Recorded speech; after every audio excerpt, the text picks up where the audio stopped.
মাদারীপুর জেলার শিবচরে হাফিজা আক্তার নামে সপ্তম শ্রেণীর পড়ুয়া এক শিক্ষার্থী আত্মহত্যা করেছেন। পরিবারের অভিযোগ, স্থানীয় সালিশে মিথ্যা বিচারের অপবাদ সহ্য করতে না পেরে আত্মহননের পথ বেছে নেয় ওই কিশোরী।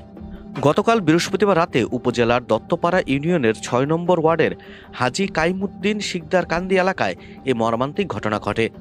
স্থানীয় সূত্রে জানা যায়, প্রায় ১.৫ বছর আগে একই এলাকার আবুল কালাম সর্দারের ছেলে পেয়ার হোসেন জোরপূর্বক হাফিজার সঙ্গে শারীরিক সম্পর্ক গড়ে তোলেন।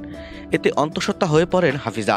পরে পেয়ার হোসেন তাকে ভয়ভীতি দেখিয়ে এবং চাপে ফেলে একটি বেসরকারি ক্লিনিকে গর্ভপাত করান।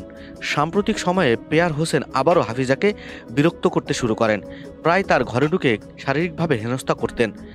এ নিয়ে হাফিজার পরিবার স্থানীয় সালিশের কাছে বিচার চায়। সালিশদের বিচার ছিল পক্ষপাতমূলক। অভিযোগের প্রাথমিক লক্ষ্য পেয়ার হোসেন হলেও সালিশে অভিযুক্ত করা হয় তার ছোট ভাই আলী হোসেনকে। এতে হাফিজা মানসিকভাবে ভেঙে পড়েন।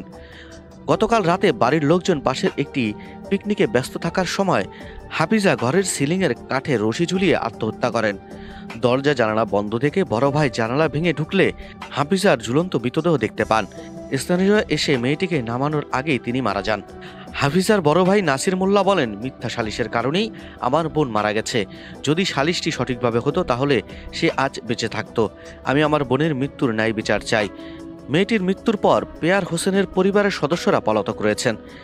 সালিশি কমিটির অন্যতম ব্যক্তি ও ওয়ার্ড মেম্বার মোতাহার হোসেনের সঙ্গে যোগাযোগ করার চেষ্টা করা হলে তার ফোন বন্ধ পাওয়া যায়। শিবচর থানার অফিসার্স ইনচার্জ মোহাম্মদ মোতাহার হোসেন বলেন, আইনি প্রক্রিয়া চলমান রয়েছে। মরদেহটি ময়নাতদন্তের জন্য মাদারীপুর সদর হাসপাতালে মর্গে পাঠানো হয়েছে।